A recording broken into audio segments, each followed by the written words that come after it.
Avant de céder la parole à notre petit groupe qui a travaillé sur ce manifeste, je voulais juste vous annoncer, et avant que vous ne mettiez vos téléphones en mode avion, ou vous les coupiez au moins, que l'année prochaine, on se retrouvera pour les ET15, toujours ici, au Palais Beaumont, et que ça se déroulera les 16 et 17 octobre. Voilà, donc vous pouvez, 16, 17, 18 octobre, vous pouvez déjà le mettre dans votre petit agenda, save the date, en direct. Et il n'y aura plus de conf pompette. Pardon ? Il n'y aura plus de conf pompette. Bah, à force, il n'y aura plus de participants, je crois. François, c'est toi qui a lancé l'idée, dirigé un petit peu l'idée au campus de préparation, et vous étiez une partie à être présent là. Vous avez travaillé donc ces dernières semaines sur ce sujet. On a interrogé nos participants sur cette question, et vous allez aujourd'hui donc nous rendre compte de vos réflexions et des apports que nos participants vous ont apportés. À vous la parole. Merci Ludo. Et on a un grand plaisir parce qu'il y a quelques mois de ça, on s'est retrouvés donc aux rencontres préparatoires au mois d'avril, on était un certain nombre. Et aujourd'hui, on fait une petite mention à deux de nos amis de départ qui ne sont pas là, Élodie Poudvigne, on l'embrasse, on pense à elle, et notre ami Antoine Chotard également, on l'embrasse aussi, on pense à lui. Ça veut dire qu'on a travaillé, à ce moment-là, on a échangé sur une idée qui est venue de conversations diverses, et puis ensuite on s'est retrouvés, on a travaillé un peu au printemps, et on s'est retrouvés récemment, et vous avez participé, un certain nombre d'entre vous, à une enquête en ligne. L'idée, c'est simple, c'était de se dire, à la fin des rencontres, on veut partir avec une idée, une résolution, un engagement, si possible à partager. Et on s'est dit, un manifeste. C'est quoi un manifeste? C'est un écrit, c'est une prise de parole. Mais plus que ça, c'est pas une com, c'est une prise de position. Et la prise de position, on l'a abondamment discuté en travers avec vous. On va aussi le partager avec vous parce que c'est aussi une démarche interactive qui, normalement, nous oblige. Un manifeste, c'est fait pour poser des fondations et nous obliger à un certain nombre d'engagements que l'on va tenir dans l'année. Et donc, le manifeste, pour le dire tel qu'on l'a bâti, c'est un écrit qui attire l'attention, mais qui engage également. Vous avez entendu notre ami islandais hier. On a un positionnement ici qui est une illustration d'un certain nombre d'engagements. On n'est pas jusqu'à la maquette finale, mais on verra après comment on va pouvoir la gérer. Et le manifeste, il s'est concentré. On est parti sur un certain nombre de pistes, et puis au final, on s'est concentré sur un manifeste relatif à la transformation écologique dans le tourisme, dans nos entreprises, dans nos institutions, parce qu'on considère que c'est un sujet non seulement d'actualité, mais préparatoire. Alors, ce qu'on vous propose, c'est d'échanger et de construire, d'enrichir des pistes qu'on va vous proposer. On a pointé, nous, 3 incidences préalables sur ce manifeste. On va se passer la parole après. Chacun va présenter un certain nombre d'éléments. Le thème général, on l'a nommé « Le temps court contre nous ». Le temps court contre nous, ça veut dire 3 choses. Ça veut dire ce qu'on a appelé le court-termisme coûteux. Ça voulait dire quoi? Ça veut dire qu'il y a beaucoup d'actions aujourd'hui publiques en faveur de la transformation écologique. Il y a des prises de parole, il y a une loi d'orientation sur la mobilité. On parle de l'essor de la gratuité dans les transports en commun. Mais on se rend compte que nos politiques ne sont pas suffisamment coordonnées pour agir rapidement. On est sur un temps long. Or, il y a une certaine urgence climatique sur le sujet. Ensuite, on s'est dit que il y a une confiance qui est rétrogradée, qui est un peu en repli de la part de nous, de la part des citoyens, de la part des touristes également. Parce que finalement, on voit bien que on a eu la RGPD qui est arrivée, ça nous a obligés à réfléchir à la gestion des données, à la protection des données aussi. Mais on se rend compte qu'on est en permanence sollicité. On voit bien qu'on a une partie de l'opinion qui se détourne de la chose publique également. Il y a une espèce de défiance à l'égard du fait public et de la politique aussi. Enfin, on ne vous refait pas l'article. Mais on a pointé cette tendance également. Et puis une troisième tendance qui est l'emballement du temps.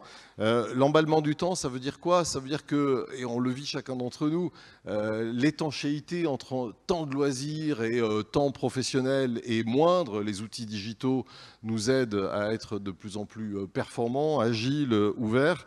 Et on se rend compte que finalement, on parle beaucoup, mais que l'action concrète, parce que tout va très très vite, diminue probablement. En revanche, le temps de la communication augmente. Et c'est vrai que si le temps du partage avait prévalu quand on a développé les réseaux sociaux, on a un peu le sentiment que désormais c'est moins de l'échange qui se met en place. C'est du commentaire immédiat, c'est du recul de la retenue et finalement on a un peu moins de temps peut-être pour se poser, penser, construire, alors que dans le même temps, le temps court contre nous. Peut-être que, Nicolas, tu avais un très bon commentaire à nous faire sur cette belle grenouille. Alors, c'est pas de moi, c'est Al Gore qui prenait cette métaphore souvent dans ses conférences pour alerter justement sur l'urgence. Une grenouille, quand on la plonge dans une casserole d'eau chaude, elle a un réflexe et elle sort d'un bond. Et on dit que l'humanité est un peu comme une grenouille en ce moment, c'est-à-dire que si on la plonge dans une casserole d'eau froide et que la température monte très progressivement, eh ben, elle s'engourdit et finit par bouillir. Il y a un commentaire sur l'ébouillantement de la grenouille? Non, mais Al Gore... Parce qu'il faut qu'on vous dise quelque chose, quand même. Non, mais avant de parler d'Al Gore, parce qu'on l'a invité, mais il n'a pas pu venir, hein, il était occupé. Mais avant de parler de ça, on voulait vous dire qu'on n'est pas des spécialistes du sujet. On en a un parmi nous, il est au bout, resplendissant sous sa casquette, et que donc on a bâti ce manifeste comme un laboratoire. Donc il y a peut-être des points de discussion, des points de vue qui seront à amender, à discuter fermement. On revendique le droit aussi à l'erreur et à l'exploration. Non, et ce qui est intéressant, c'est ça, c'est que moi, je suis président d'Acteurs du tourisme durable depuis 5 ans. Je suis engagé sur ces questions depuis le départ, donc depuis 12-13 ans, sur ces questions de développement durable du secteur du tourisme. Et ce qui est intéressant, c'est que ce manifeste, il vient de vous, au final. Il ne vient pas d'ATD, d'Acteurs du tourisme durable, il vient des acteurs qui se disent, là, il faut quand même qu'on agisse, parce qu'en fait, on voit qu'on est en train de bouillir, quoi. Et nous, acteurs du tourisme, on a peut-être un rôle fort en fait à jouer sur ces questions-là. Et je suis hyper fier en fait qu'on clôture aujourd'hui les rencontres du tourisme sur la question écologique et du développement durable et des valeurs en fait qu'on doit défendre demain à travers aussi ce questionnaire, etc. Et donc c'est vraiment top, quoi. Après, il va falloir se bouger clairement parce qu'il y a urgence. Je ne sais plus qui parle sur la... Ah, c'est moi. Non, mais pour aller là-dessus, on l'a vu, il y a de l'actu très forte actuellement, ça bouge, bien sûr, depuis la démission de Nicolas Hulot qui nous a mis une claque par rapport à dire désolé, moi j'y arrive pas en fait, j'y arrive pas et je suis triste et limite je chiale à la radio en faisant ce choix-là parce que c'est pas possible dans ce cadre-là. Et aussi tout le regard qu'il y a sur voilà, la politique des petits pas, ça ne suffit pas. Aujourd'hui, l'urgence est telle que on est à 2 doigts du mur. Donc à partir de là, soit on balance un énorme coup de volant en fait, sur la droite pour éviter le mur, soit on se le prend et là on est plutôt en train d'accélérer. Et nous, le secteur du tourisme, et tu vas le dire après, mais les chiffres sont... En gros, pendant la COP21, les acteurs du tourisme, on ne les a pas entendus, les acteurs de l'aérien, on ne les a pas entendus, et aujourd'hui, on n'a pas fait beaucoup d'efforts sur cette question-là. On est en train de prôner en France les 100 millions de touristes internationaux, c'est toujours notre timbale à atteindre, et pour autant, on ne s'intéresse pas aux externalités environnementales de ces 100 millions de touristes. Et pour autant, le mur, il se rapproche, quoi. Et il y a eu énormément de gens dans la rue dernièrement sur dire il faut qu'on fasse attention à ces questions climatiques et les enfants qui sont dans la rue et qui portent des pancartes en disant et moi je veux pas de ça comme avenir. Là il y a un conflit qui s'est fait dans un autre pays où derrière je crois que c'est en Hollande, où derrière ils ont porté plainte contre le gouvernement parce qu'ils ne prenaient pas des bonnes décisions par rapport au climat et derrière ils ont eu raison. Et donc le tribunal a dit, ok, votre pays n'a pas respecté l'engagement qui était pris au niveau de l'Europe. L'État doit vous payer quelque chose parce que, oui, ils n'agissent pas par rapport à ces questions climatiques pour vous, quoi. Et vous êtes en danger. Et là, on sent que l'action publique commence à vraiment porter ses fruits. Et vous avez vu sûrement la vidéo des youtubeurs là, qui fait tourner. Elle a plus de 4 millions de vues en quelques jours avec un site internet qui est ilestockortan.fr, quoi. Et donc on sent qu'il y a un emballement médiatique très très fort sur cette question. Donc la question c'est, nous, acteurs du tourisme, qu'est-ce qu'on fait? On attend, on reste là, on voit ce qui se passe, ou derrière on prend des engagements et on se dit, nous aussi on fait notre part des choses. On a un certain nombre de données qu'on va commenter les uns les autres. Valérie, tiens, si tu veux. Oui, donc avant de parler d'actions concrètes, effectivement, c'est important de prendre le temps de faire un petit état des lieux avec un slide comme celui qui vous est présenté là. Je ne vais rien vous apprendre. Simplement, ce que je voulais faire avec vous, c'était partager des chiffres qui m'ont vraiment, moi, personnellement interpellée. Notamment, par exemple, sur la banquise qui, en fait, fondrait complètement si la température augmentait de 1,5 degré par siècle. Et si, par contre, c'est 2 degrés de température en plus, ça serait par décennie. Dans une autre conséquence, c'est la perte de récifs coralliens où on serait avec plus de 2 degrés de température à 99% de perte de récifs coralliens. Et enfin, sur la prise annuelle de poissons, toujours en prenant l'exagération de la température à 2 degrés en plus, c'est 2 millions en moins de tonnes de pêche. Voilà. Après, l'intensité des vagues de chaleur, ça, on est en plein dedans. Les pluies torrentielles, le hausse du niveau de la mer, voilà. Je ne vous apprends rien, mais c'était important pour nous de rappeler ces conséquences-là qui, comme dit Guillaume, on va droit dans le mur.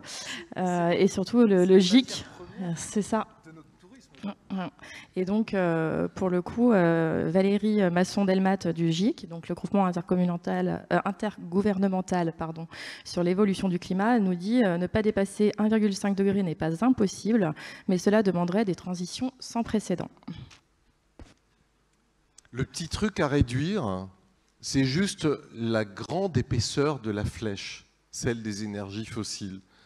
C'est vraiment incroyable. Si on regarde la première ligne tout en haut, c'est la plus récente liée aux énergies renouvelables, l'éolien, le solaire. On voit que ça a à peine décollé, on va dire, dans les années début 90. Aujourd'hui, la part est infime à l'échelle mondiale. Ensuite, on a le nucléaire, qui a une part un peu grandissante, mais relativement stable. Et ensuite, on va voir que l'hydraulique, lui, ne bouge pas. Mais en revanche, les énergies fossiles, gaz, pétrole, charbon, regardez l'écart, quoi. Si on remonte à peu près sur 1980, on n'est pas tout à fait à un doublement, mais entre 80 et 2018, on est probablement à un doublement de la production et donc de la consommation d'énergie. Le truc à réduire, c'est ça, c'est ce modeste petit écart. Et nous, acteurs du tourisme, on est vraiment sensibles au sujet. Pour le dire clairement, on a brûlé en gros 50% de nos ressources et il en reste 50%. Bon, très bien, on est ingénieux, on va inventer de nouvelles solutions, tout va bien. Mais enfin, on est en train de tousser, on va être relativement asthmatiques les uns les autres. Et si on continue comme ça, la planète et nous-mêmes, on va appartenir au passé. Donc c'est aussi ce qui a motivé ce travail collectif sur le manifeste.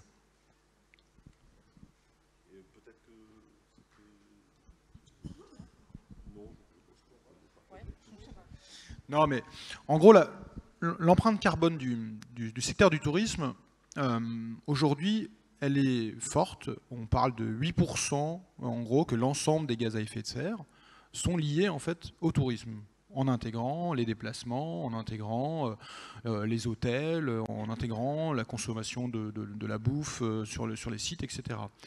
Et le truc, c'est que par rapport à une part qui est très importante, qui est la part de l'aérien et des transports, on est quand même sur, aujourd'hui, l'aérien, ça pèse, on parle de 4% l'aérien touristique. Mais le truc, c'est que tous les ans, ces dernières années, on est sur une augmentation de 7 à 8% des passagers dans les avions par an. Et donc la courbe, en fait, des passagers, ça fait ça. Et derrière, en fait, on nous demande de réduire l'impact climatique pour qu'on ne dépasse pas les 1,5 ou les 2 degrés. Il y a quand même un petit souci sur les courbes. Et on ne peut pas dire qu'en termes de technologie propre aujourd'hui sur l'aérien, on ait des super solutions qui vont arriver demain. Elon Musk, avec son Hyperloop, c'est pas pour tout de suite, et on ne sait pas trop ce que ça va donner. Les avions solaires, ok, on a fait un tour du monde avec 0 goutte de pétrole, il y avait un mec dedans. Donc c'est pas demain qu'on aura un A380 en fait.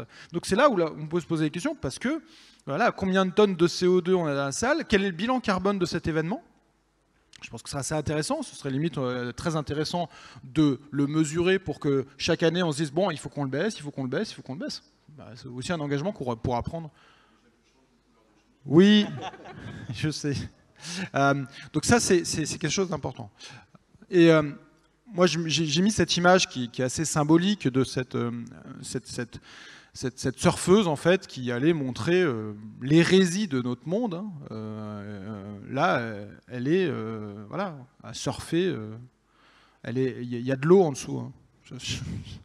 Et ce qu'il y a, c'est que moi, j'ai été invité à Vixous dernièrement aux entretiens du tourisme du futur, et on m'a demandé, encore une fois, de parler de tourisme durable, etc. Et pour une fois, je dis, on va changer de discours. Parce que pareil, Nicolas Hulot était parti, etc. Et je dis, parlons autrement. Tu l'as dit sans le dire, mais en gros, on parle d'effondrement aujourd'hui. D'effondrement de notre civilisation. Si derrière, on ne résout pas ces enjeux climatiques, à quoi va ressembler en fait le tourisme si derrière tout s'effondre? Ça va être quoi nos métiers? Ça va être quoi le rôle d'un office de tourisme demain si en fait la société change complètement par rapport en fait à la consommation des loisirs et du tourisme, quoi. Et c'est là où je me dis, on ne veut pas de ça. On veut quand même pouvoir garder nos réflexions sur le e-tourisme, sur la place des élus, des techniciens, leur rôle, etc. Donc il faut qu'on engage cette question fortement en termes d'engagement autour du climat, avant de pouvoir rediscuter de nouveau de nos questions autour de la GRC. Et donc, c'est là où c'est un superbe défi au final, pour se dire, c'est l'occasion géniale de changer de modèle, de changer de paradigme, quoi. Et à partir de là, allons-y. Imaginons ensemble une nouvelle utopie, un nouveau récit positif, où on change complètement le regard en fait du tourisme. Et le tourisme peut être en fait le secteur d'activité qui ne se cache pas derrière dans la salle pendant la COP21, mais qui est au premier rang des secteurs qui montrent une nouvelle voie positive. Et ça, ce serait génialissime. Du coup, on a pas mal phosphoré. On n'a pas... mais applaudissez hein, si vous le voulez. On a pas mal phosphoré, on a pas mal discuté et on a bien phosphoré. On a eu une idée. Celle du colibri en fait. Donc on va vous proposer de tous faire les colibris. Alors pas de manière au sens propre comme on me l'a demandé tout à l'heure. Le colibri, si vous connaissez un petit peu l'allégorie, c'est l'histoire d'une forêt qui prend feu et tous les animaux de la forêt sortent. Et ils observent le feu de manière impuissante. Il y en a un seul qui essaie de l'éteindre, c'est le colibri. Il passe de l'étang à la forêt en vidant l'eau de son bec. Et tous les animaux se moquent en disant « Mais qu'est-ce que tu fais mon pauvre, ça sert à rien ». Et il répond un truc « Je fais ma part ». Alors on ne vous propose pas de faire des trucs gigantesques. Les chiffres parfois font un peu peur en disant mais en fait on est hyper loin de ça, nous, dans nos structures, dans notre office. Qu'est-ce qu'on peut faire, nous, quand on voit les chiffres que tout le monde peut annoncer et qui finalement nous paraissent hyper près mais nous sont hyper loin. Donc on va faire les colibris, on va faire chacun sa part. On a trouvé 5 axes, on va vous en proposer avec des solutions très concrètes et on va voir un petit peu les choses. Le problème... Et ce qui est top par rapport à ça, c'est qu'en fait on parle beaucoup de l'influence dans nos rencontres, l'influence, influence marketing, machin, etc. Mais là, si chacun fait son colibri, et le montre, et le pousse, etc., on est tous des nano-influenceurs à essayer de pousser les autres, et petit à petit, derrière, on va faire en sorte que l'ensemble du secteur, et on va aller embêter le ministère du Tourisme, et on va aller embêter à tout France sur ces questions-là, pour faire en sorte que demain, on change des choses à des échelles très fortes. Et que limite, on soit invité demain par des rencontres du e-tourisme ailleurs, comme l'Islande vient ici pour parler des choses, en montrant, et regardez ce qui se passe en France, ça bouge. Et on sera invité à WTM, à ITB, etc., pour montrer l'engagement des acteurs français et des offices français. Ce serait génial, et c'est ça qu'on voudrait. Et le problème, c'est qu'on ne montre pas assez les choses positives. Alors on est toujours en train de voir les choses qui fâchent et les chiffres qui paraissent encore très lointains et à la fois très près, mais on ne parle jamais des initiatives positives. Et ne serait-ce qu'en parler, communiquer là-dessus, et vous le verrez, on vous montrera un peu tout à l'heure les statistiques, les chiffres. La communication, pour vous, est un des moyens principaux pour valoriser une énergie, une écologie positive. Parlons-en positivement de tout ça. L'idée, on va vous montrer les résultats de l'enquête. On vous a posé 6 questions. On a eu quand même 100 réponses. Alors je ne sais pas si c'est énorme en termes de... Ben non, ok, bon.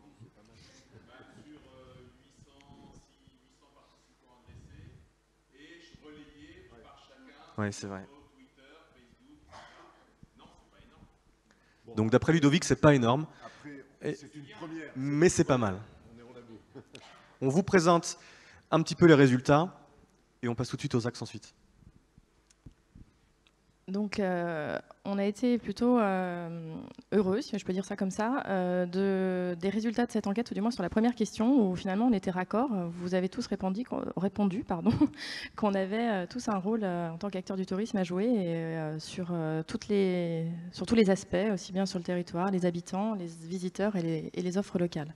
Donc ça, c'était plutôt rassurant, surtout que le oui s'impose largement sur les 4 items. Agir pour vous était aussi une priorité à hauteur de 93%, comme vous pouvez le voir. Donc là, pareil, voilà, c'était bien de voir qu'on était raccord. Après, sur les questions suivantes, vous aviez la conviction que l'action devait aller au-delà de votre destination. Au-delà, à la fois sur la question d'autres des voisins, mais aussi de manière transversale sur les domaines. Ça veut dire que peut-être que le rôle d'un office dans son action sur ces sujets-là, c'est aussi d'aller, je sais pas moi, quand Surfrider Foundation, en fait, en niveau local, fait une action, c'est de dire, bah, attendez, nous, on est là, on est partenaire, on vient se bouger, limite on devient bénévole à un moment donné pour aller ramasser les déchets sur la plage, etc. Mais voilà, on sort quand même un peu de notre cadre, et voir plus loin, quoi. On peut ajouter sur ce thème-là que si on regarde les thématiques abordées par des ONG à l'échelle mondiale, souvent, ça porte sur l'agriculture, la pêche, la formation. Et finalement, il y en a quelques-unes sur le tourisme, mais pas tant que ça. On se dit qu'on a, nous, probablement aussi un rôle à jouer au-delà de nos frontières, peut-être en pénétrant, en amenant des informations, en faisant des conférences, parce qu'à l'échelle mondiale, on a aussi des choses à dire, notamment via des ONG qui sont plus généralistes et un peu moins centrées sur le tourisme. Et même sans aller jusqu'aux ONG ou à des trucs comme ça, j'en parlais tout à l'heure, parce que l'écologie n'est pas forcément notre métier de base, donc on va un peu s'informer ici et là, et j'en parlais avec Isabelle du bassin d'Arcachon, qui parfois, elle, met en relation le métier entre guillemets touristique institutionnel à des vrais privés en fait. Elle me racontait l'histoire. Alors le BA, marque territoriale, BA, bassin d'Arcachon, mais aussi je fais ma BA, ma bonne action. Elle me disait, ben, nous on est allé voir les médecins, je fais ma BA, mais les médecins incitent les locaux à aller mettre les médicaments, à les recycler. Mais des choses toutes bêtes en fait, pas forcément touristiques, mais de la mise en relation grâce aux institutionnels. Je fais ma BA, les coquilles d'huîtres, truc auquel personne n'aurait pensé, mais qu'est-ce qu'on en fait des coquilles d'huîtres après les avoir mangées? Mais en fait, rien du tout. Là, ils essaient de se mettre en contact avec des gens du BTP pour recycler les coquilles d'huîtres dans les chemins communaux. Donc c'est des choses toutes bêtes qui, on pourrait croire, ne sont pas le métier d'un office de tourisme, mais grâce à la mise en réseau, peuvent faire avancer les choses. Toujours l'idée du colibri. On a quelque chose d'intéressant, c'est-à-dire que dans un premier temps, on a un questionnement qui est très sympa, très peu impliquant. Oui, oui, ça nous concerne. Puis dès qu'on commence à demander, mais ça nous concerne, avec quel type de levier à actionner? Alors, le 1, c'était le plus faible, le 3, c'était le plus fort. C'est comme ça qu'il faut le lire. Des actions collectives de territoire, très bien. De la com, c'est parfait. Mais dès qu'on utilise des mots un peu forts, qui font appel à un autre univers, un univers plus militant, plus engagé, ça baisse, quoi. Harceler les élus, ça veut dire quoi? Ben, ça veut dire aller au contact. Ça veut dire porter la bonne parole. Ça veut dire répondre sur le sujet quand on est sollicité. Ça veut dire que quand on a un nouveau projet, on le teinte. On est vraiment en prise directe. Quand on dit action militante directe, bah oui, on peut faire partie, nous aussi, à l'échelle de nos territoires, d'actions, parce qu'on représente du monde. Non seulement nous, en tant que professionnels, mais nos socioprofessionnels également, nos conseils d'administration, et puis les touristes que nous recevons, la population locale que nous renseignons également. Et là, on voit qu'on est à ce stade, on va échanger avec vous, on est à ce stade un peu plus timoré. Ça confirme, hein. Si vous cumulez la couleur bleue, la couleur rouge et la couleur orange, les couleurs de la créativité, c'était très intéressant ce matin, couleur de la créativité et de la communication, bon, on est à plus de 50-56%, où on dit c'est pas pour nous, on n'a pas assez de moyens et on est atteint de tendinite, on n'a pas le temps. Ok, très bien. Bon, on pense qu'on peut faire des choses quand même. Donc on va en discuter, mais il nous semble que il y a probablement des actions qui peuvent être conduites à l'échelle de chaque destination, à l'échelle de chaque citoyen. Peut-être qu'on pourrait faire un commentaire parce qu'il y avait deux questions ouvertes qui ont repris un certain nombre d'items. Grégory, tu en prends la suite ? On vous demandait ensuite ce que vous en pensiez très concrètement. Et les mots qui semblent le plus ressortis, c'est « ok », c'est toujours des belles paroles en fait. Ce qu'on fait aussi là, mais en fait, il n'y a jamais d'action concrète. Ou parfois, il n'y a pas jamais d'action concrète. Souvent par les politiques, et nous, techniciens, c'est pas nous qui décidons de toute manière. Donc on a beau penser et être dans le même avis que tout le monde, on ne peut rien faire s'il y a toujours un manque d'action concrète. Certains ont même dit la démarche, ok, il ne faut pas donner un sens et une direction, il faut contraindre. Il faut contraindre les touristes, les gens, à adopter cette dimension écologique. Et puis surtout, et ce qui fera l'objet du manifeste, c'est qu'est-ce qu'il va rester après ce qu'on vient de se dire là? Qu'est-ce qui va rester après les mots? Donc, on a adopté 5 axes. Peut-être qu'on pourrait vous demander votre réaction sur l'étude. Sur l'étude en ligne, on a dans la salle des personnes qui ont répondu, qui avaient peut-être envie de dire autre chose que simplement le formalisme d'un questionnaire en ligne. Vous pouvez peut-être vous manifester. Ou des personnes qui n'ont pas répondu et qui vont nous expliquer pour quelles raisons. Il reste 3 minutes. Non, on n'a pas 3 minutes, on a encore une demi-heure. Ok. Ouais. Est-ce que quelqu'un a une remarque à faire sur les résultats de l'enquête en ligne, ou par sa réponse ou sa non-réponse? Il y a un micro qui va arriver. Ok. Bonjour, Pierre-Louis. Donc, je voulais juste faire une petite remarque globale. Alors, l'alcool d'hier aidant, et le fait qu'il n'y ait plus grand monde, en fait, j'ai un peu les boules qu'on aborde ce sujet en conclusion et qu'on le surface autant. Franchement, s'il y avait un sujet de fond à aborder, c'était celui-là. Si on avait pu, on a vu pendant 2 jours comment marketer de l'offre, comment vendre du produit. Derrière cette conclusion-là, moi je suis d'accord avec ce que vous dites. Concrètement, Colibri, Pierre Rabhi, etc., on est dans la merde, on le sait. Qu'est-ce qu'on fait ? Mais qu'est-ce qu'on fait clairement? Et pourquoi les ateliers ne sont pas orientés sur ça? Donc c'est très bien parce qu'en faisant ça, on aborde ce sujet. Il est passé un petit peu à la trappe parce que du coup, je pense qu'il y a beaucoup de monde qui est parti parce que leur faisant. Mais voilà, c'est pas terrible, quoi. Juste apporter une petite réponse à ce sujet-là. Alors, c'est vrai qu'on parle de moins en moins de techno et de e-tourisme, mais c'est quand même les rencontres du e-tourisme. Oui, mais le e-tourisme attends, je peux répondre, s'il te plaît. Donc, je pense qu'il y a d'autres lieux qui peuvent être vraiment, mais totalement et à 100% orientés sur cette thématique-là. On a quand même choisi de l'aborder parce qu'effectivement, on l'a évoqué, hein, comme disait François, sur le campus de préparation. Ensuite, ça vient en conclusion, parce qu'il fallait aussi laisser le temps à nos 5 personnes ici de bosser ces 2 derniers jours sur ce qu'ils vous présentent maintenant, parce qu'il y avait, oui, un peu de boulot pour le préparer, et du coup, oui, ce n'était pas la plénière d'ouverture, c'est la plénière de conclusion. Oui, on a laissé l'enquête ouverte jusqu'à hier soir. On a clôturé, enfin, elle peut continuer à fonctionner, mais nous, on a arrêté à 100 retours, parce qu'il fallait bien, à un moment donné, avoir un compte. Donc, c'est aussi une des raisons. Est-ce qu'il y a d'autres remarques directement liées au contenu des 100 questionnaires qui ressortent ou pas, hein. Ça vous inspire? On est intéressé, mais on a un peu de difficulté pour faire. En gros, c'est ce qui ressort. Quelqu'un, j'ai vu une main se lever? Non? Oui, un micro va arriver.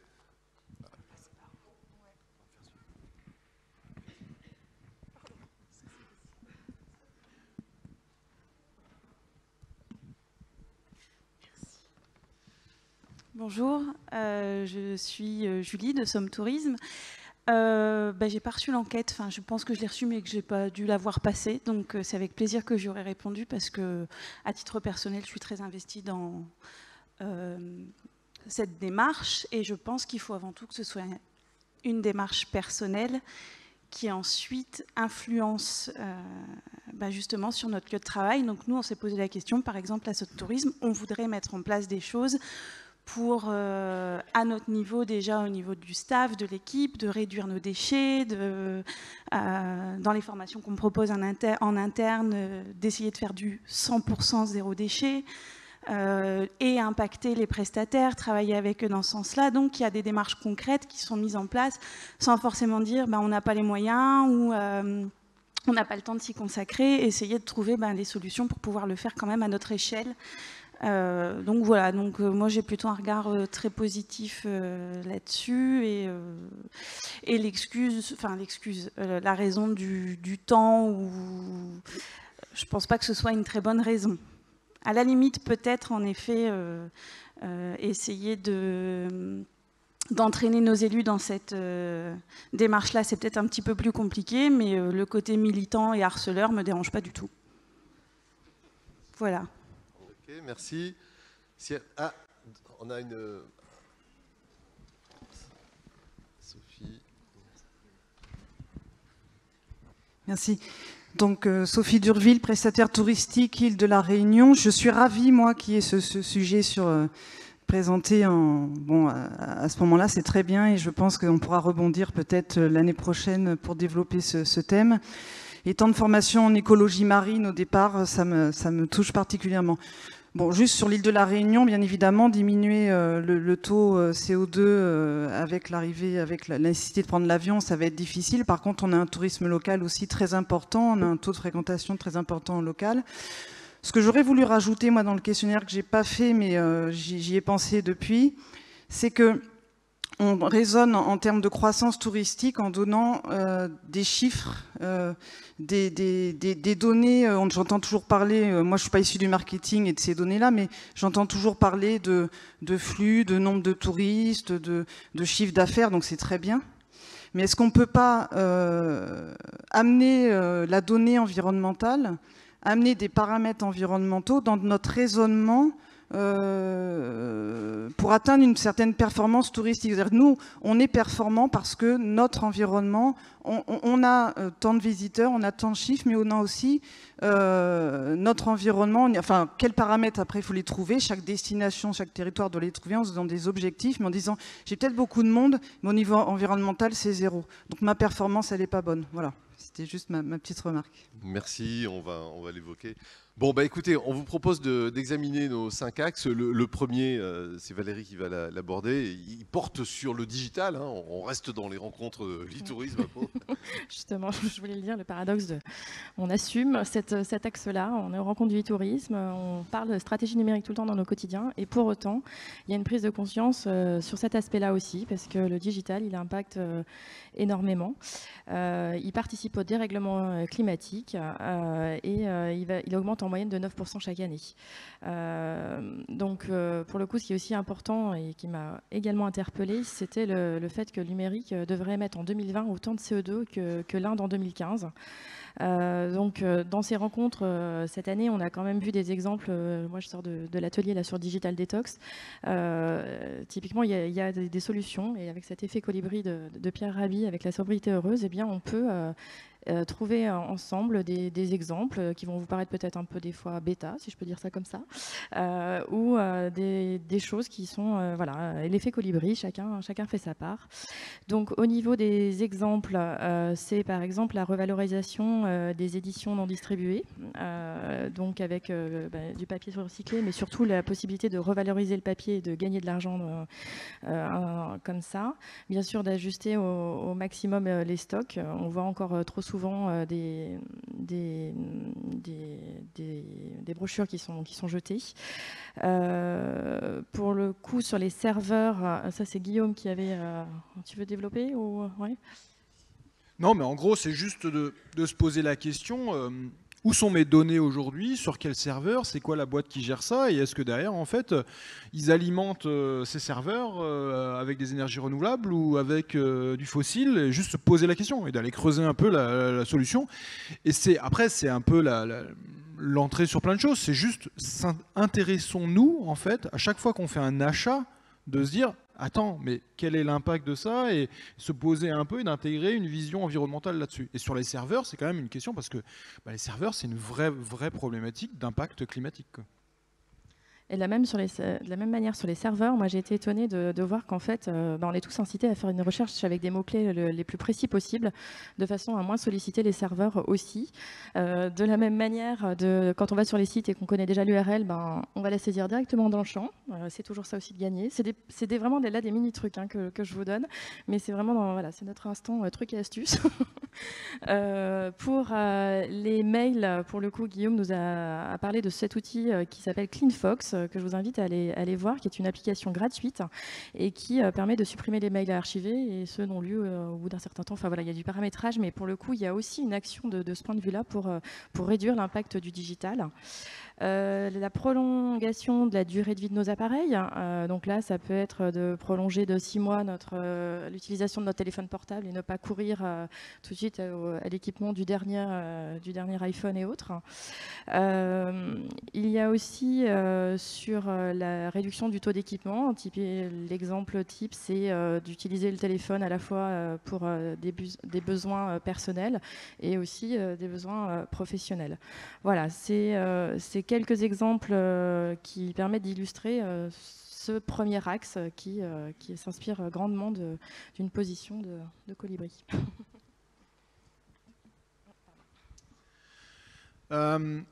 Moi, la deuxième vision, c'est un peu ce que tu disais. C'est qu'il faut qu'on arrête, il faut qu'on repense complètement cette notion de performance touristique. Aujourd'hui, la performance touristique, elle est liée au nombre de nuitées, au nombre de touristes internationaux qui viennent en France. And so what? C'est quoi la suite?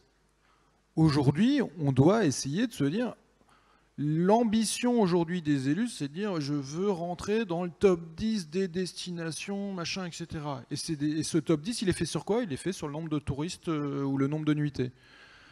Est-ce que derrière, en fait, on ne peut pas repenser cette notion de performance et expérimenter en fait un truc en disant attends, on va essayer de dire ok, on veut des nuitées, on veut de la performance économique sur le territoire, mais on veut aussi le bonheur de nos habitants, et faisons une étude autour des bonheurs des habitants pour savoir si ils supportent le tourisme, et comme ça on va aussi lutter et sentir les effets de l'overtourisme, mais aussi intégrons dans nos critères la question de la qualité de la biodiversité de notre destination.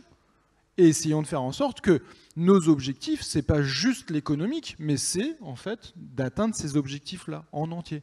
Et pour ça, il faut plus travailler en silo, en mode le tourisme est là, l'environnement c'est là, le social c'est là, mais que derrière, en fait, on se parle et on se crée un vrai groupe de travail.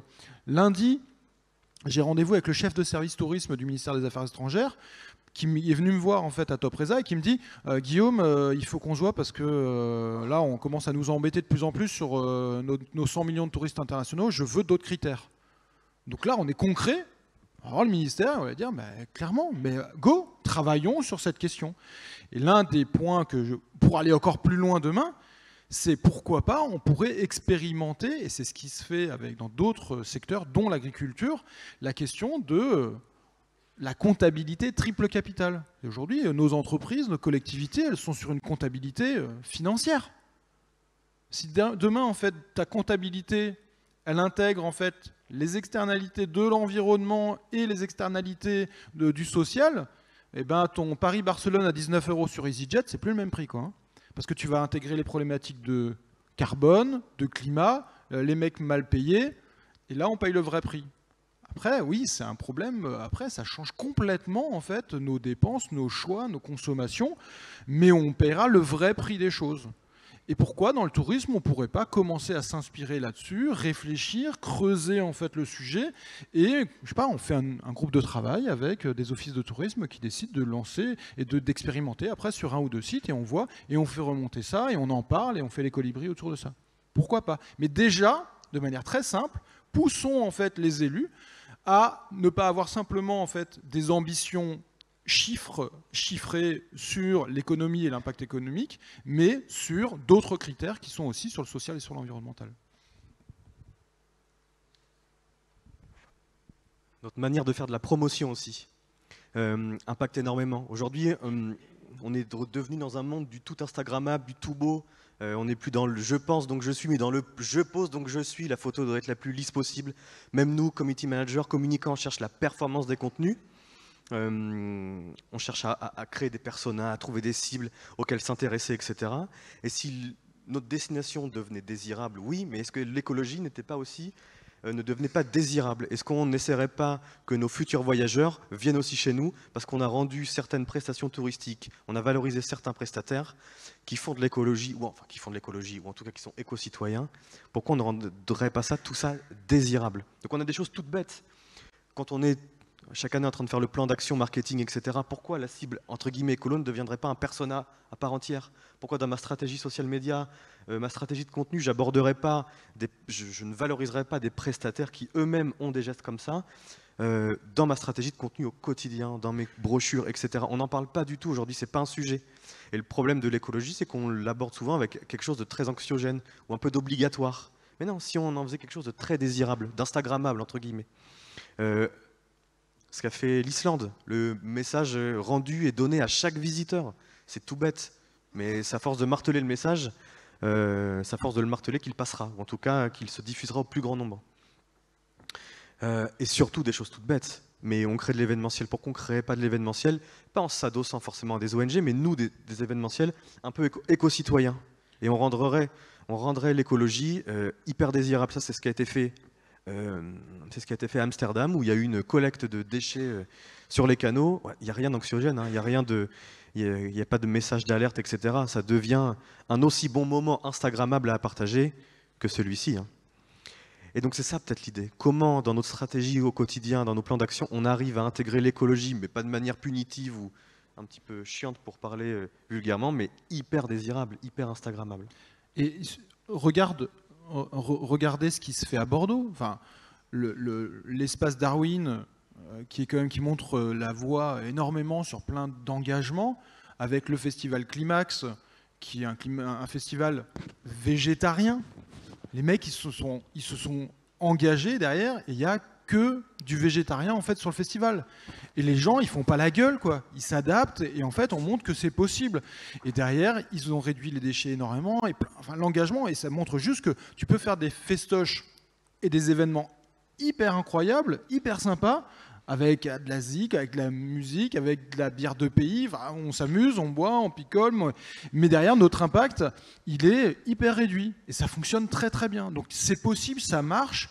Et donc on peut très bien pousser aussi nos prestataires dans ce sens-là, quoi. Et mais l'office, il a un rôle justement à essayer d'aller accompagner. Et parfois, c'est juste des petites choses, quoi.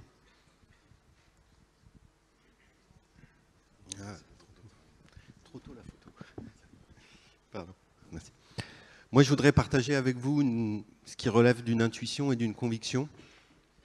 Le tourisme, je crois bien de le rappeler, le tourisme, ça vient d'abord du progrès social.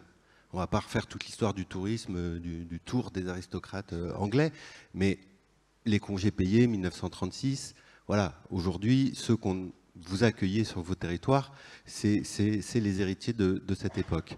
Le tourisme, il est aussi fortement lié à la mondialisation. L'essor d'une classe moyenne mondiale, dès que quelqu'un dans le monde arrive dans un niveau de classe moyenne, il y a tout de suite le voyage. Et devient un habitant de ce qu'on a appelé le village planétaire.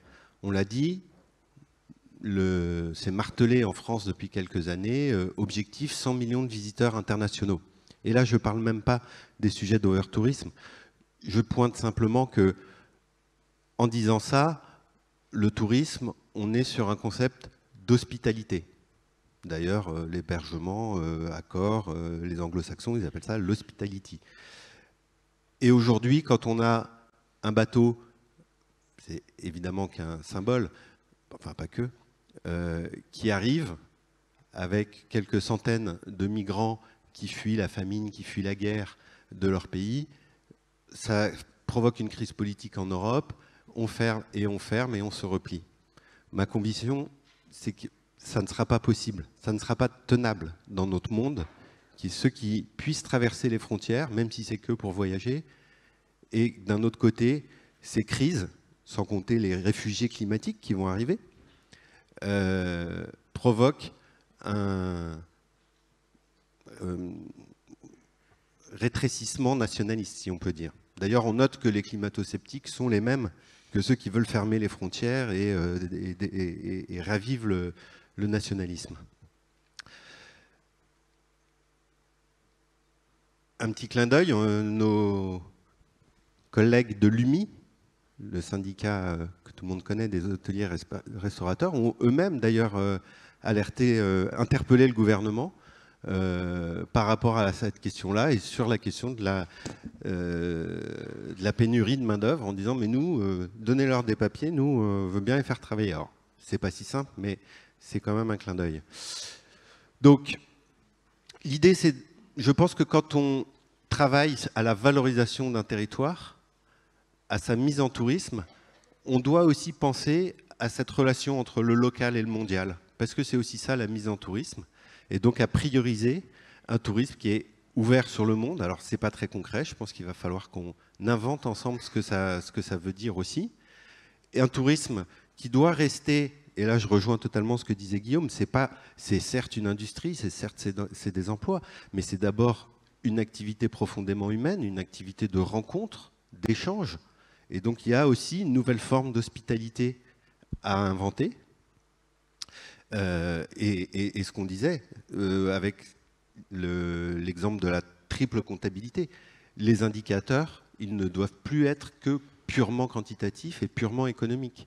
Il y a des notions de responsabilité sociale et sociétale que les territoires, que nous les professionnels du tourisme, nous devons aussi porter.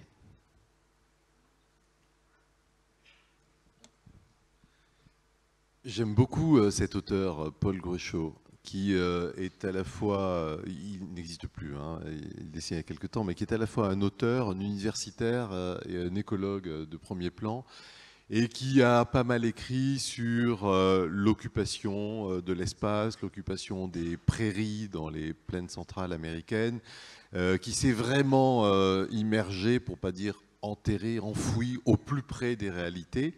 Il y a un côté un peu chaman aussi dans son approche. Il est assez sensibilisé aussi par la relation des Indiens avec la terre nourricière, le ciel, l'environnement. Et je vous invite à le lire, mais j'ai sélectionné juste c'est un extrait. C'est une phrase un peu plus longue, mais je l'ai sélectionné parce que je trouve qu'il nous dit qu'on ne doit peut-être pas considérer qu'on est propriétaire en continu. Finalement, on est des occupants temporaires. Et le tourisme, c'est ça, c'est aussi une occupation temporaire. Peut-être que nous devons aussi penser que dans nos démarches, dans nos actions, dans nos équipements, on doit moins penser en propriété. Alors, il ne s'agit pas de créer un soviet suprême. Quand on a écrit fin de la propriété, ce n'est pas ça du tout. Mais se dire qu'à un moment donné, c'est le caractère éphémère des faits, des choses, de nos vies, de nos actions, qui doit être considéré, tout en sachant que ça représente un impact colossal. On l'a vu dès l'introduction. Et du coup, on se dit qu'on devrait pouvoir s'engager sur un certain nombre de pistes qui sont déjà en partie actées, mais qui pourraient être renforcées, qui pourraient être aussi communiquées, en privilégiant la location à la possession. Deuxième point, en essayant de mieux partager nos savoirs et nos données, à savoir par exemple mieux observer les flux et la consommation sur un territoire pour mesurer son impact. Aujourd'hui, on a une mesure d'impact économique, on l'a vu, pas forcément environnemental.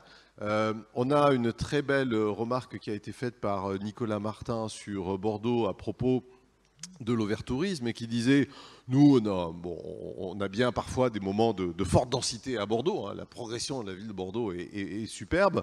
Mais notre préoccupation, c'est peut-être d'irriguer, de faire en sorte de faciliter la découverte de nouvelles composantes non touristiques de la ville ou de l'agglomération, de la métropole de Bordeaux. Eh bien, ça participe aussi de ce phénomène de la mesure de l'impact et finalement de la dilution, mais aussi de l'hospitalité qui va avec, de l'éducation qui va avec. Et puis il nous semble qu'on pourrait également essayer de se dire cessons de voiler notre regard parce qu'il y a des engagements électoraux que l'on connaît et que l'on respecte parfaitement bien, sinon on ne serait pas de bons acteurs du tourisme institutionnel. Il y a des engagements financiers, mais tout ça, c'est souvent à des fins de court ou moyen terme, alors qu'en réalité, on doit peut-être se préoccuper d'incidences à plus long terme. Et puis, il nous semble aussi qu'on doit davantage peut-être valoriser les offres de loisirs pour nos habitants, le circuit court, le local, la staycation. Enfin, il y a un certain nombre d'engagements à proposer sur le sujet. Les micro-aventures. Micro-aventures. Alors, on vous a proposé un certain nombre de pistes dans les 5 axes qui ont posé ce travail d'élaboration en mode expérimental hein, d'un premier manifeste. On voudrait savoir si vous êtes d'accord globalement. Alors après, il y a sûrement des nuances, des choses à améliorer, à apporter. Et puis si vous pourriez peut-être, chacun d'entre vous, vous dire, on applique déjà un peu, on va un peu mieux le faire savoir, mais on est prêt peut-être à s'engager dans ce que vous nous avez donné, ou autre chose qu'on n'a pas donné d'ailleurs, hein, sur une action concrète et à le faire savoir à nos équipes, à nos partenaires, à nos sociopros, à nos visiteurs. Est-ce qu'on peut avoir un petit échange là-dessus? Est-ce que globalement vous êtes d'accord ou à l'inverse, qui ne serait pas d'accord? Tu n'es pas d'accord? Tu vas avoir un micro. Il est 16h30.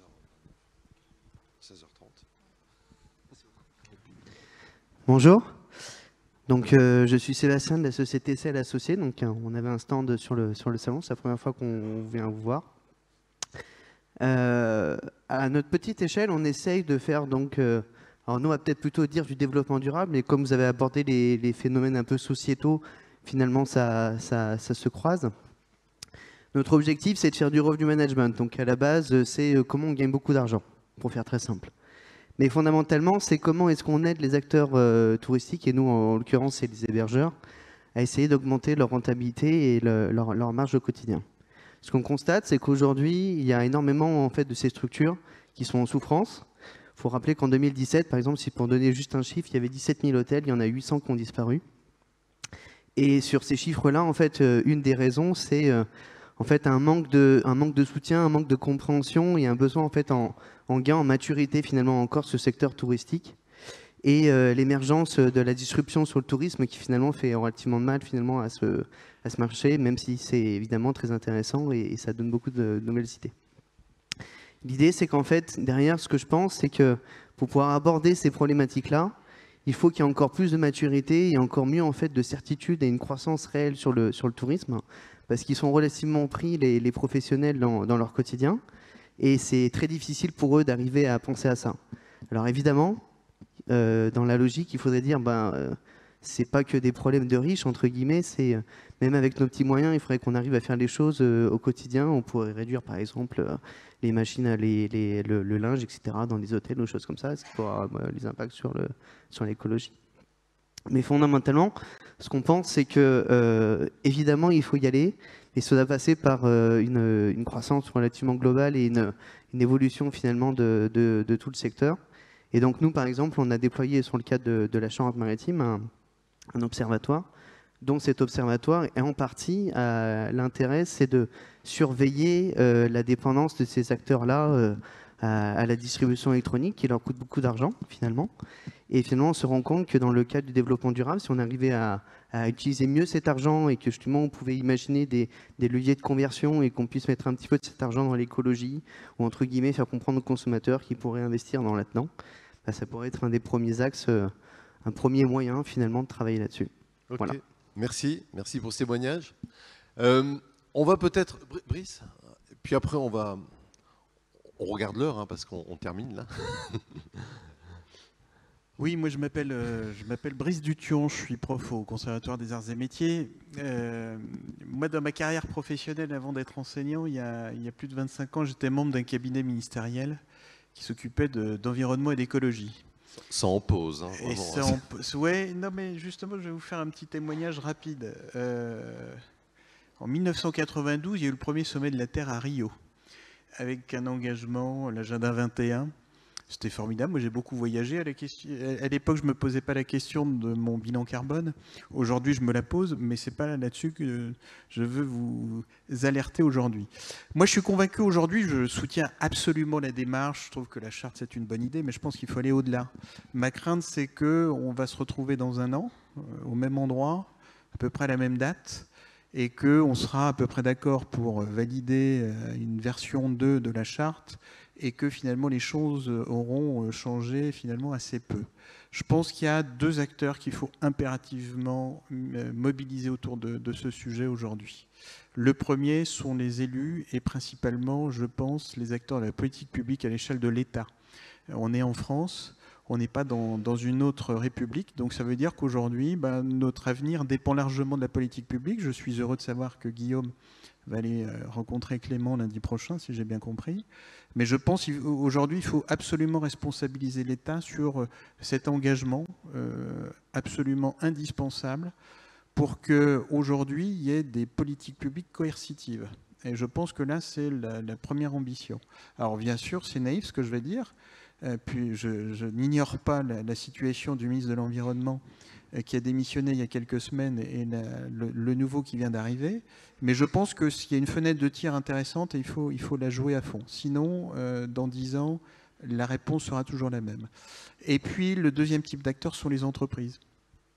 Et aujourd'hui, le grand défi, c'est de montrer que adopter une telle charte, l'intervenant précédent l'a dit, c'est source de business. C'est-à-dire qu'on est capable de gagner de l'argent avec des mesures vertueuses en termes de respect de l'environnement.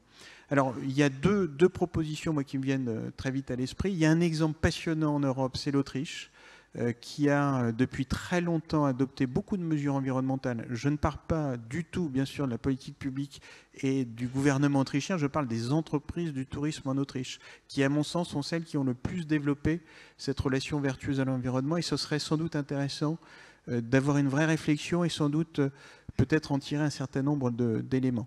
Et puis la deuxième proposition, c'est peut-être collectivement de décider qu'il faudrait avoir un territoire d'expérimentation. C'est-à-dire que tous tirer dans le même sens, mais dire d'ici un an, on essaye d'avoir un laboratoire pour expérimenter peut-être de nouvelles mesures, de nouveaux indicateurs. Je pense que là, la partie statistique est intéressante parce qu'on parle beaucoup des visiteurs étrangers, mais les principaux consommateurs d'énergie en France, c'est quand même les Français. Et puis au-delà, c'est voir comment concrètement on peut lancer un certain nombre d'opérations. Donc moi, je pense qu'il faut qu'on réfléchisse aujourd'hui. Il y a des territoires d'expérimentation absolument passionnants. On parlait des PNR récemment avec François et Guillaume. Par exemple, on peut se dire, on choisit un PNR en particulier, on essaye d'avoir, avec le soutien des pouvoirs publics et de quelques entreprises, voir comment on peut aujourd'hui initier cette réflexion. Et dernier petit point, pour ne pas mobiliser la parole, je pense qu'aujourd'hui, il y a une véritable attente auprès de la population. Moi, c'est le constat. Il y a 30 ans ou 25 ans, quand je me suis engagé là-dedans, ça désintéressait tout le monde. Aujourd'hui, il y a un vrai besoin de sens et surtout un vrai besoin d'économiser notre environnement. Je pense qu'on a aujourd'hui un temps historique qui est devant nous. On a des opportunités, c'est à nous de les prendre. Merci Brice. Le temps court, hein. Le temps court contre nous. Avant de vous laisser aller consommer votre CO2 d'avion ou de voiture pour rentrer chez vous, qui n'est pas d'accord avec ce principe de manifeste? Qui a le droit de vous manifester, hein. Bon, on considère que tout le monde est d'accord? Oui. Bravo.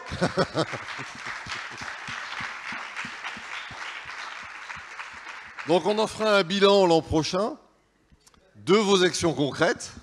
On sera ici et chacun ou quelques-uns viendront nous dire, à l'échelle d'un territoire, comme Brice tu l'as proposé, d'ailleurs peut-être que tu seras un impulseur dans l'année à venir sur le sujet, pour faire un bilan.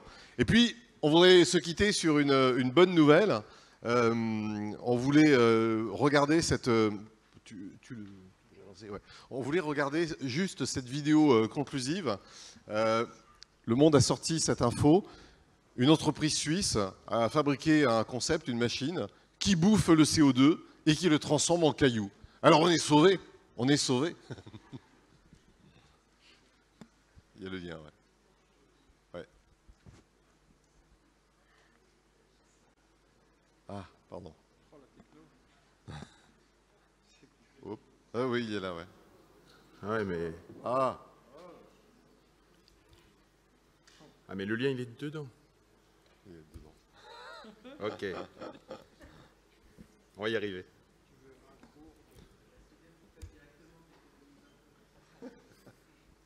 Développez votre activité en acceptant les paiements par carte avec le nouveau terminal de paiement SumUp. Sans engagement de durée.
Certes, 1% d'ici 2025, c'est pas beaucoup. C'est pas beaucoup. Et ça ne doit pas nous dédouaner de ne rien foutre. Exactement. Ouais, est-ce que dans la salle, il y a un candidat, un décideur, qui dirait « Banco, moi je prends le manifeste et j'essaie d'appliquer certaines recommandations, d'en proposer de nouvelles, et on fait un point l'an prochain ». Est-ce qu'il y a quelqu'un qui est prêt? Et on fait l'ouverture l'an prochain. Bon. Pas en. Micro. et micro, on vous félicite. Bonjour, je ne le ferai pas seul simplement. Donc moi, je suis responsable accélération à Open Tourism Lab. C'est un accélérateur de start-up dédié au tourisme. Et je pense que dans nos missions, et même dans la raison pour laquelle j'ai choisi ce travail-là, il y a ça. Et ma motivation initiale, c'était le film Demain. Alors j'espère que tout le monde l'a vu ici dans la salle, et ceux qui ne l'ont pas vu, je le recommande vraiment. C'est le sujet de la conférence d'aujourd'hui avec des micro-solutions. Et je pense vraiment qu'on a des choses à faire. Simplement, le propre du tourisme, c'est de ne pas pouvoir faire purement privé ou purement public, c'est l'association des deux. Donc moi, je peux toujours recruter des start-up, je peux toujours tout faire, et elles tout faire avec moi pour qu'on avance. Si on n'a pas d'impulsion publique, il n'y aura rien qui se fera. C'est bien le sujet. On voudrait bien recruter une destination qui se manifeste. Nîmes.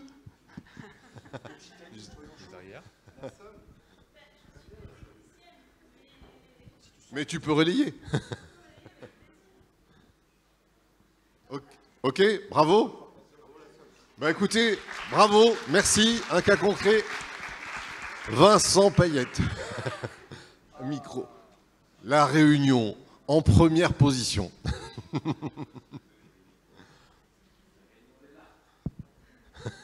Merci, c'est ça, la Réunion est là. Alors, donc, je suis vice-président à la région Réunion. Donc, comme... ça pète, hein, en anglais. Ouais, là, je commençais... Non, on a demandé du décideur, on a du décideur. Par rapport à l'appel que vous avez fait sur les décideurs. Non, juste, évidemment, c'est qu'aujourd'hui, je vois très clairement mal dans la salle un décideur ou un élu dire « Franchement, les enfants, votre manifeste, mais ça ne tient pas la route. » C'est que je ne vois pas ça. Aujourd'hui, bien évidemment, c'est que tous les points qui sont abordés, en tout cas, et je le fais parce que je pense que je reviendrai l'année prochaine, justement pour qu'on puisse, sur chaque point, ce qu'on va faire en fait, je commencerai par le début, dans les prochaines semaines, on va de nouveau débriefer, en tout cas à La Réunion, sur les différents points, en l'occurrence sur ce manifeste, pour voir comment on l'intègre dans les actions que l'on va mener dans l'année. S'engager sur la totalité du manifeste, ça serait un peu, j'en dirai pas plus. Par contre, sur certains points, sur l'identification de nouveaux indicateurs pour qu'on puisse mesurer sur la biodiversité, par exemple, l'impact aujourd'hui, sont des éléments sur lesquels on peut avancer. Et deux, trois autres points, je les ai plus en tête. Mais là-dessus, ce sont des éléments sur lesquels aujourd'hui, à la région Réunion, on peut s'engager. Et je vous invite même à nous inviter l'année prochaine pour faire un point sur ces différents... La Réunion, on y prend goût. Points. Non. Bravo. Non, vraiment, là-dessus, moi, je pense que vraiment, à travers notre observatoire régional et notre agence du tourisme et du développement, qu'on puisse intégrer ces indicateurs, de définir ces nouveaux indicateurs pour tout simplement faire évoluer nos mentalités et faire évoluer la mentalité de mes collègues, du coup, élus là-dessus. Voilà. Merci beaucoup, Vincent. Merci à vous toutes et à vous tous. Ludo. Eh bien, un grand merci à vous tous. J'aimerais juste qu'on fasse une grande salve d'applaudissements pour les équipes techniques du Palais Beaumont.